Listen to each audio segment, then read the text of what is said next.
Children సాధన గురుకుల entrance test item bank for class 4th సంబంధించిన దాంట్లో మనకు ఇచ్చిన ఇంగ్లీష్ సంబంధించినటువంటి మెటీరియల్ చూస్తే ఇక్కడ ఎక్కువగా వచ్చేటటువంటి ఒక క్వశ్చన్ ఏంటంటే మనకు 4th ఫ్యూటీసీ డిజర్ట్ తర్వాత టెక్స్ట్ బుక్లో పేజ్ నెంబర్ 51లో ఇచ్చినటువంటి కలెక్టివ్ నౌన్స్ సంబంధించినటువంటి దాంట్లోకి వెళ్ళి ఒక క్వశ్చన్ వస్తుంది ప్రతిసారి.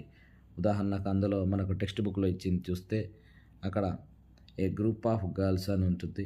ఏ గ్రూప్ ఆఫ్ గర్ల్స్ తర్వాత మనకు ఏ గ్యాంగ్ ఆఫ్ యంగ్ ఫెలోస్ అని ఉంది. తర్వాత ఏ స్వామ్ ఆఫ్ బీస్. ఇవి ఏంటి అంటే ఈ మూడు కూడా ఈ వర్డ్స్ మొత్తం కూడా కలెక్టివ్ నౌన్ సంబంధించినవి, అంటే గుంపు సమూహానికి సంబంధించింది. ఒక పేరు ఎలా ఇచ్చారో చూస్తే ఇక్కడ బర్డ్స్ గుంపు ఉందనుకోండి, పక్షులు ఎగురుతున్నటువంటి గుంపును తీసుకుంటే బర్డ్స్ మొత్తం కూడా పైన ఎగురుతున్నటువంటి ఆ గ్రూప్ని ఏమంటారంటే ఏ ఫ్లైట్ ఆఫ్ బర్డ్స్. సో అలాగే ఇచ్చింది. రెండవది ఏ క్రౌడ్ ఆఫ్ పీపుల్, జనాలు గుంపు మొత్తం కూడా పీపుల్ మొత్తం ఒక దగ్గర గ్యాదర్ అయి ఉంటే ఏ గ్రూప్ ఆఫ్ పీపుల్ అని. పశువుల మంద ఉంటే హెడ్ ఆఫ్ కెటిల్ అని. సైన్యం అంతా ఒక దగ్గర ఉంటే అన్ ఆర్మీ ఆఫ్ సోల్జర్స్ అని. నెక్స్ట్ అలాగే ఇంకా ఇచ్చినటువంటిది మనకు బుకే ఆఫ్ ఫ్లవర్స్ అని.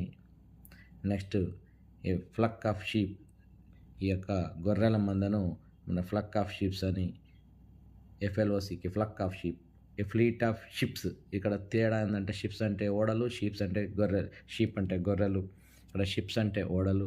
షీప్కి ఫ్లూరల్ కూడా షీపే ఉంటుంది, గుర్తుపెట్టుకోండి. ఏ బంచ్ ఆఫ్ గ్రేప్స్, ద్రాక్ష యొక్క గుత్తి బంచ్ అని. బండిల్ ఆఫ్ స్టిక్స్, కట్టెల మోపును బండిల్ ఆఫ్ స్టిక్స్ అని. ఏ ప్యాక్ ఆఫ్ వూల్స్, తోడేళ్ల గుంపును ఈ విధంగా ప్యాక్ అని.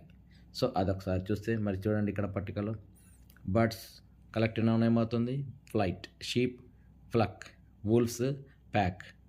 తర్వాత చూడండి బీస్ స్వామ్, తర్వాత క్యాటిల్ హెడ్, సోల్జర్స్ చూస్తే ఆర్మీ, ప్లేయర్స్ చూస్తే టీమ్ అని, మ్యూజిషియన్స్కి బ్యాండ్ అని, పీపుల్కి క్రౌడ్ అని, గర్ల్స్కి గ్రూప్ అని, గ్రేప్స్కి బంచ్ అని, ఫ్లవర్స్కి బుకెట్ అనొద్దు బుకే అనాలి, షిప్స్కి ఫ్లీట్ అని, స్టిక్స్కి బండిల్. సో ఇది గుర్తుపెట్టుకోండి. ఈ పట్టిక దాదాపు క్వశ్చన్ రావడానికి మ్యాక్సిమం మనకు అవకాశం ఉంది. చూస్తే చూడండి మరొకసారి. A bundle of sticks, a fleet of ships, a bouquet of flowers, a bunch of grapes, a group of girls, తర్వాత ఏ క్రౌడ్ ఆఫ్ పీపుల్, తర్వాత band of musicians, a team of players, an army of soldiers, a head of cattle, తినేటిగల గుంపున swarm అని.